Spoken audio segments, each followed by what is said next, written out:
రమగారు కొన్ని సమయాల్లో కొన్ని పనులు చేయకూడదు అని వింటుంటాం. సాయంత్రం గురించి మాట్లాడుకుందాం. సాయంత్రం పూట అలాగే దీపాలు పెట్టేటప్పుడు కొన్ని పనులు చేయకూడదు అంటుంటారండి. చాలా ముఖ్యమైన విషయాలు కొన్ని. అవునా? అంటే ఇది వరకు ఇది ఈ కాలానికి ఉపయోగపడుతుందో పడవచ్చో చెప్పలేను నేను. కొంచెం నాకు కూడా అనుమానాలు ఉంటుంటాయి వాటి మీద. ఇదివరకటి రోజుల్లో సాయంత్రము అంటే దీపాలు పెట్టడము, తర్వాత చీకటే జీవితం. ఒట్టి దీపాలతోటి గూట్లో ముద్ద, గూట్లో దీపం, నోట్లో ముద్ద తిని పడుకోవటమే. చీకటి పడ్డాక కొన్ని పనులు చేస్తే ఏమీ కనపడదు, వస్తువు వేస్టు, ఆ టైం కలిసి రాదు మనకి. అందుకని కొన్ని అసలు చేయకూడదు అనేవాళ్ళు. చేయకూడదు. అవి క్రమంగా మనకి ఎట్లా అయిందంటే అది సాయంకాలం చేయకూడని నియమంగా వచ్చేసింది. మనం దాన్ని అలవర్చుకుని ఉన్నాం. పెద్దవాళ్ళు చెప్తారు, ఏ సాయంత్రం పూట చేయబాక, ఏమిటి అసురు సంధ్య వేళ అంటారు. అసురు సంధ్య వేళ చేయకూడదు. చీకటి పడేటప్పుడు కొన్ని పనులు చేయకూడదు. మనకి అది అట్లా బ్రెయిన్లో ఫిక్స్ అయిపోయి ఉన్నాయి. అంటే అప్పటి కాలానికి అనుగుణంగా చెప్పిన మాటలు అంటారు. ఎక్కువ భాగం కాలానుగుణంగా చెప్పినవే. దాన్ని ఆ కాలానుగుణంగా చెప్పే విషయాన్ని ఎట్లా చెప్తారు? దాన్ని ఇప్పుడు అమ్మాయి అలా చేసుకోబోక అంటే నీకు నచ్చదు, నీకు డబ్బులు రావు అలా చేసావంటే అనగానే టక్కన కాళ్ళు ఊపేవాళ్ళు ఆపేస్తారు చూడు. అవునవును కదా. దీనివల్ల అనారోగ్యం వస్తుందని కానీ, ధనం పోతుందని కానీ, లేదా ధనం వస్తుందని కానీ చెప్పామనుకో, అప్పుడు ఖచ్చితంగా వింటారు. ఫాలో వినిపించటం కోసం కొన్ని ఖచ్చితమైన పద్ధతులు ఏర్పరిచారు. అందులో సాయంకాలం కసు ఊడ్చకూడదు, ఇల్లు ఊడకూడదు. ఇప్పుడు ఎట్లా పెందరాళే దీపాలు పెట్టకముందే ఇల్లు ఊడ్చేసుకోవాలి, దీపాలు పెట్టాక ఇల్లు ఊడకూడదు. దీనికి పాయింట్లు చూద్దాం ఎందుకు అని. వాకిళ్ళు ఇల్లు దీపాలు పెట్టాక ఊడ్చామనుకో, కసు ఎట్టిపోయిందో ఏమైందో మనకేమైనా కనపడుతుందో చూసుకోకుండా హాల్ మధ్యలో పెట్టి దాన్నే తొక్కుంటాం మనం. అవును. ఏ వస్తువు ఏదైనా పొద్దున్నే బంగారపు వస్తువు ఏదైనా చిన్నది చేయి జారి పడింది అనుకో మన ఇంట్లోది, మనం ఈ ఊడ్చేటప్పుడు కొంచెం చీకటి పడ్డాక ఊడిస్తే ఒళ్ళేం తెలుస్తుంది, అది ఏ మూలకు పోతుంది, వస్తువు పోతుంది. అందుకని వెళ్తురుండగా చెయ్యాలి ఆ పనులు. అందుకని ఇది మొదలుపెట్టారు. దీనికి ఏమని చెప్తారో తెలుసా? లక్ష్మీదేవి వెళ్ళిపోతుంది. కరెక్ట్. అంటే టకీమని చేస్తాం ఆ పని, ఇంకా ఊడవకుండా ఉంటాం. ఊడవకూడదు. మనకి సాయంకాలం చేయకూడని పనులు ఇవి. ఇదొకటి. తర్వాత అది తలకాయ దువ్వుకోకూడదు, తల దువ్వుకోకూడదు. దువ్వుతావు నువ్వు సాయంకాలం కరకరా దువ్వేస్తావు, నీ ఒంటి మీద కొంత హెయిర్ పడుతుంది, నేల మీద కొంత పడుతుంది, చుట్టుపక్కల ఏమైనా కుర్చీలు సోఫాలు ఇప్పుడు అన్నీ అవే కదా మన ఇళ్లలో, వాటిలో ఎక్కడేవో పడతాయి, హెయిర్ కనపడదు. నువ్వు అది తినేటప్పుడు కంచంలోకి వస్తే, ఏ చంటి బిడ్డ ఉండి దాని వాడి మొహం మీద పడితే, నీ నెత్తిలో పేలుంటాయి, అవి కూడా ఒంటి మీద పడతాయి కదా. అవును కదా, ఒంటి మీద పడతాయి, చికాకు.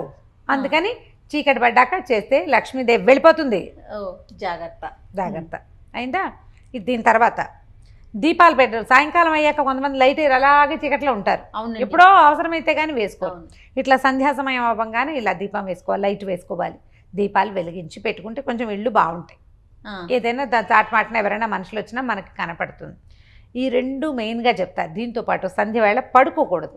ఈ ఆఫీసుల నుంచి, స్కూళ్ళ నుంచి, కాలేజీల నుంచి వస్తారు, 5:20 వచ్చి ఆ సోఫాలకు అడ్డం పడిపోతారు. అవునండి, అలా నిద్రపోతారు. ఆ టైంలో పడుకోవటం దరిద్రం, మంచిది కాదు. నీకు 6 గంటలకు పడుకుని 8ంటికి లేచిన వాళ్ళు రాత్రి నిద్రపోతారా? ఆరోగ్యం ఏమైంది? దరిద్రమే కాదు అయింది. అంతేగా. అందుకని సాయంకాలాలు పడుకో. మనం మధ్యాహ్నం పడుకుంటేనే నిద్ర పట్టదు, సాయంత్రం వేళ పడుకుంటే రాత్రంతా నిద్ర పట్టదు నీకు. సాయంకాల పనులు ఆగిపోతాయి. ఒకటి ముందు ఆరోగ్యం పాడైపోతుంది. రాత్రి నిద్రపోం. మనం నిద్రపోవాల్సింది ఎప్పుడు? రాత్రి, సాయంకాలం కాదు. అందుకని దీన్ని ఒకదాన్ని ఖచ్చితంగా మాన్పించేశారు. గోర్లు కూడా కట్ చేసుకోకూడదు. గోల్డ్ కట్ చేసుకోకూడదు. ఇప్పుడు గోల్ కట్ చేసాం చీకటి మాటన, గోల్డ్ కట్ చేసి ఈ గోరు ఒక ఇట్లా నొక్కామనుకో టక్కుమని ఎగురుతుంది. అది ఇక్కడే పడుతుందా ఎక్కడైనా పడుతుందా తెలీదు. వెలుతురుండగానే చెయ్యాలి. అవన్నీ కూడా మనకి అవసరమైనవి చేయాలి. ఇవంతా ప్రాక్టికల్ ప్రాబ్లమ్స్. అవునండి. ఏం పర్వాలేదు, నేను అలాగే చేస్తాను, నేను జాగ్రత్తగా చేస్తాను అంటావు. ఎప్పుడో ఒకసారి నీ వశం తప్పిపోతుంది. అప్పుడు ఏం చేస్తాం? ఈ కట్ చేసిన గోరు బియ్య బస్తాలో అయినా పడచ్చు. అది మళ్ళీ ఆహారంలోకి వస్తే, ఏ చంటి బిడ్డకో వెళ్తే, నీకు తెలియకపోతే ఎందుకు వచ్చిన బాధలు అవన్నీ. అందుకని ఈ పనులు no no no no no అని చెప్పేవాళ్ళు. సాయంత్రం పూట అన్నం తింటాం, అసురు సంధ్య వేళ అన్నం తినకూడదు. రాక్షసులు తింటారు, రాక్షస భోజనం అని చెప్తారు. చీకటి పడ్డాక తినాలి. సమయం 6:30, 7 గంటలకి కరెక్ట్గా అక్కడ సంధ్య అవుతుండగా నువ్వు ఇక్కడ కంచం పెట్టుకోకూడదు. సంధ్యాకాలం చేయవలసింది ఏమిటి? దీపాలు పెట్టుకోవటం, దైవ నమస్కారం, ఏదైనా మంచి మాట వినటం, అవి ముఖ్యమైనవి.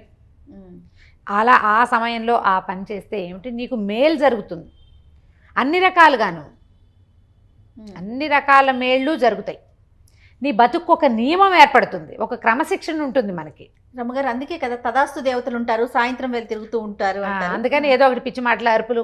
ఇప్పుడు పోనీ సాయంకాలం వేళ పోట్లాడుకోకూడదు. అసురు సంధ్య వేళ పోట్లాట ఎందుకు?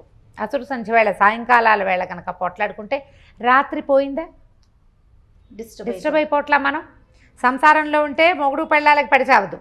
సాయంత్రం పూట కూడా పోట్లాడుకుంటే రాత్రి ఎడమొహం పెడమొహంతో పడుకుంటారు. మామూలు వాళ్ళైతే ఆ దిగులతోటి ఆ విసుగుతోటి నిద్ర పట్టి చావదు. ఆరోగ్యం పాడవలా? అవును. నువ్వు ఏ విషయం తీసుకో, పెద్దవాళ్ళు చెప్పినవన్నీ మన మంచికే. మనం ఇలా ఒక పాయింట్ పెట్టుకుంటే, లేకపోతే భయపెట్టకపోతే నువ్వు వినవు కదా, అందుకు పెట్టారు. అందుకనే పెట్టారు. తర్వాత భార్యాభర్తలు కలవకూడదు, సంగమ నిషేధం ఉంటుంది సాయంకాలాలు.